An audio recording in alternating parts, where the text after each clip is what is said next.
Hello दोस्तों, भूतिया मंजर पर आपका स्वागत है। आज आपके लिए लाए हैं एक ट्रैवल व्लॉगर का एक भूतिया होटल में हुए खौफनाक एक्सपीरियंस की कहानी। तो आइए सुनते हैं उसी के जुबानी से। मैं आदित्य एक ट्रैवल ब्लॉगर हूं।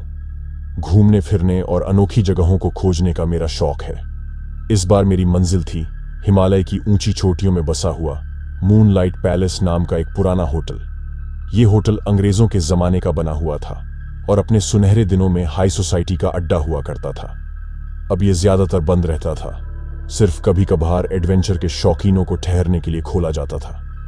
होटल तक पहुंचने का रास्ता भी काफी मुश्किल था।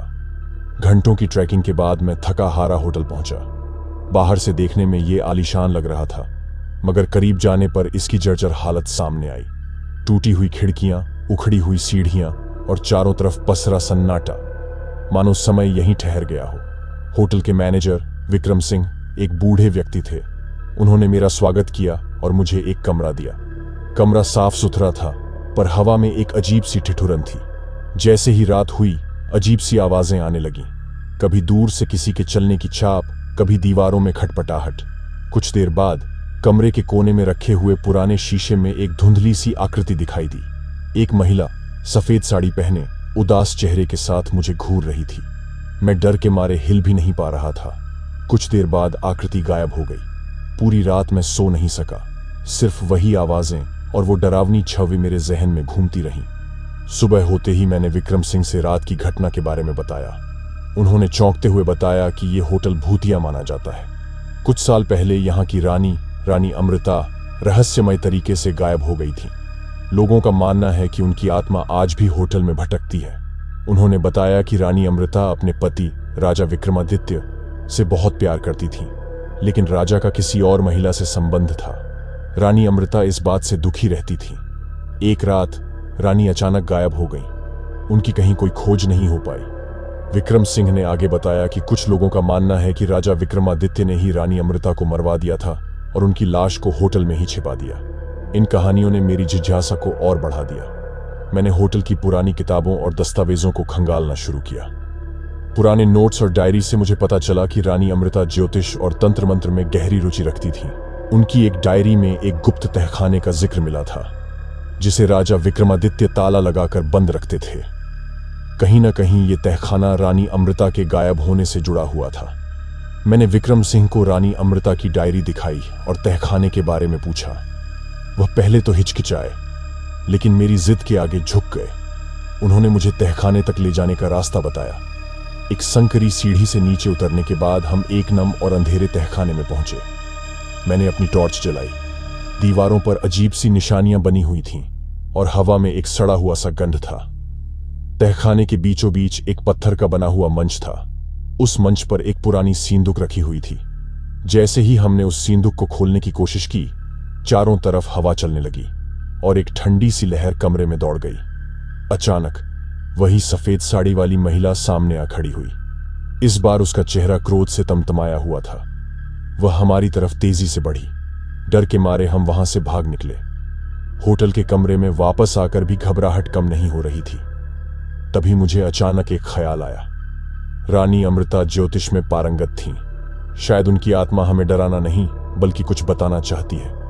मैंने सोचा कि शायद उस तहखाने में छिपा हुआ कोई संदेश है जो रानी अमृता के गायब होने के रहस्य को उजागर कर सकता है। सुबह होते ही मैंने पुराने इतिहास और तंत्र मंत्र के जानकारों से सलाह ली। उन्होंने बताया कि कभी कभी आत्माएं अपनी बात कहने के लिए संकेत देती हैं।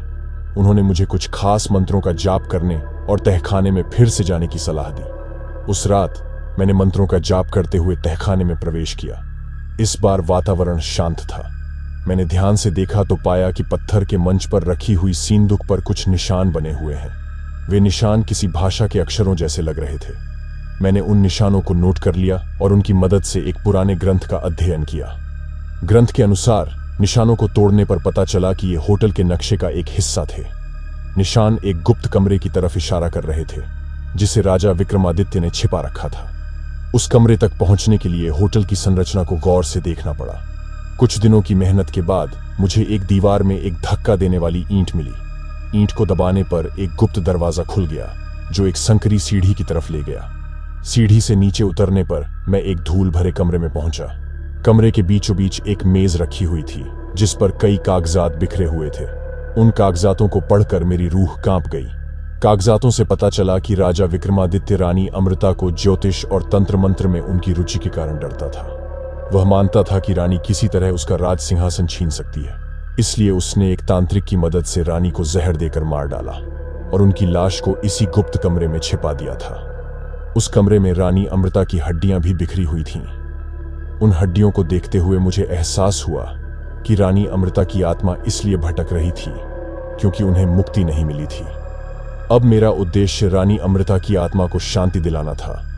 मैंने उन हड्डियों को उठाकर हिंदू रीति रिवाजों के अनुसार उनका अंतिम संस्कार किया। उस रात होटल के कमरे में सोते हुए मुझे फिर से रानी अमृता का आभास हुआ। इस बार उनका चेहरा शांत था। वह मुझ पर कृतज्ञता से मुस्कुराई और धीरे धीरे गायब हो गई। सुबह उठकर मैंने पाया कि कमरे में एक अजीब सी खुशबू फैली हुई है। बाहर निकलकर मैंने देखा कि आसमान साफ है और पहाड़ों पर सूरज की किरणें चमक रही हैं, मानो प्रकृति भी रानी अमृता को अंतिम विदाई दे रही हो। कुछ दिनों बाद मैंने होटल छोड़ दिया। विक्रम सिंह को रानी अमृता के गुप्त कमरे और उनके किए गए कार्यों के बारे में बताया। उन्होंने पुलिस को सूचना दी और राजा विक्रमादित्य के किए गए अपराधों का पर्दाफाश हुआ। होटल मूनलाइट पैलेस अब भी खड़ा है, लेकिन अब वहां का माहौल पहले जैसा भयानक नहीं है। तो दोस्तों, ये था आज की कहानी। कैसी है जरूर कमेंट में बताना और नया है तो चैनल सब्सक्राइब कर लेना।